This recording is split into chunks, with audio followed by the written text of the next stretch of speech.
نبی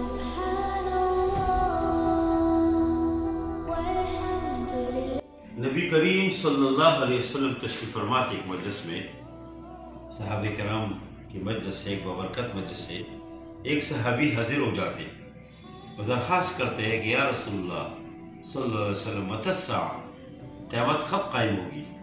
اللہ کے نبی صلی اللہ علیہ وسلم فرمایا اذا ضیعت الامانۃ فانتظر الساعہ، جب امانت ضائع ہو جائے، امانت دار کو نہ ملے، جس کا حق ہے اس کو نہ ملے، اور امانتوں میں خیانت شروع ہو جائے تو فانتظر الساعہ، پھر قیامت کی انتظار کرو۔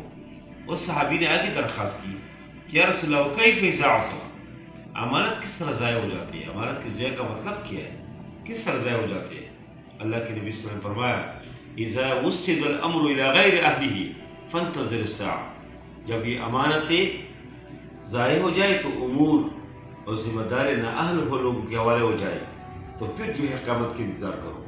گویا کہ یہ بھی امانت ضائع ہونا ہے کہ ایک جو آدمی جس کا حقدار ہے اس کو آپ حق نہ دے، کسی اور کو دے لے، نہ اہل آدمی کو ذمہ دار بنائے، نہ اہل آدمی کو حکمران بنائے، نہ اہل آدمی کو قیادت اور سیادت دے دے، تو اللہ کے نبی صلی اللہ علیہ وسلم فرمایا کہ بھی امانتوں میں خیانت ہے، یہ بھی ضیاع ہے، امانت کو ضائع کرنا ہے قسم۔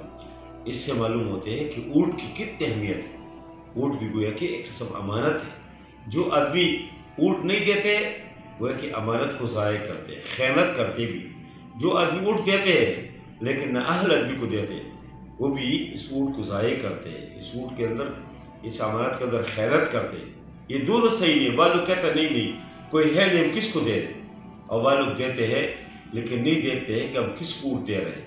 اس لیے اونٹ دینا بھی چاہیے اور صحیح آدمی کو دینا چاہیے۔ جو قرآن میں اللہ نے فرمایا ان اللہ یأمرکم ان تؤدوا الامانات الی اہلہا، فرمایا کہ اللہ آپ کو حکم دیتے کہ تم امانت اس کے اہل کو حوالہ کریں۔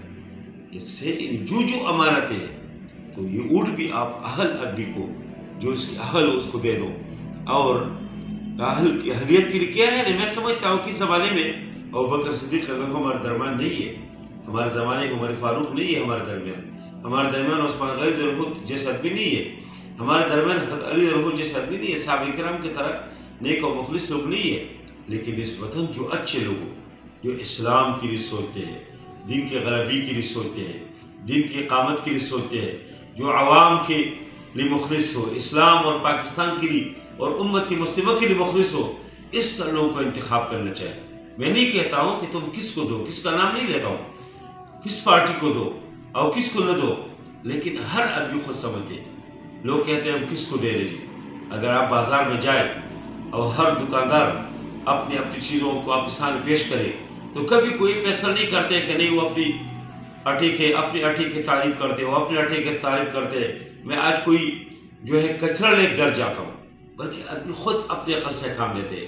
اب ہم بھی دیکھیں کہ خدمت کے میدان میں کون آ گئے، کوئی کس نے منشور عوام کے لیے اور اسلام اور پاکستان کے لیے مفید منشور کس کے ہے، اور ہم معلوم کریں کہ الیکشن کے بغیر بھی، ووٹوں کے بغیر بھی، اور ہر وقت کورونا میں کون جو ہماری خدمت کر دے، کون ہے جو سیلاب و زلزلے میں اور ہر موقع پہ آگے ہے، لوگ اس کو دیکھتے ہیں۔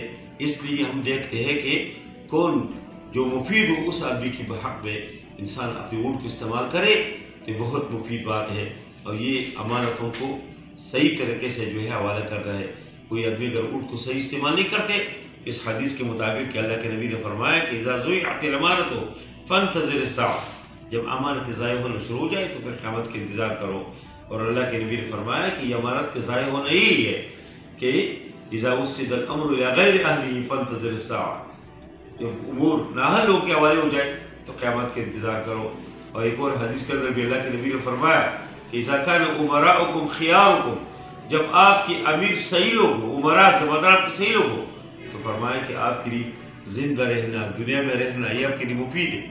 اور اذا کان امراؤکم شرارکم، جب آپ کے امراء شریر لوگ آ جائے، فبطن الارض خیر لکم من ظاہرہا، پھر تو زمین میں اندر رہنا، یعنی زمین کے پیٹ پہ رہنا اور یعنی قبر میں جانا، وہ کہ فرمایا کہ بہتر ہے۔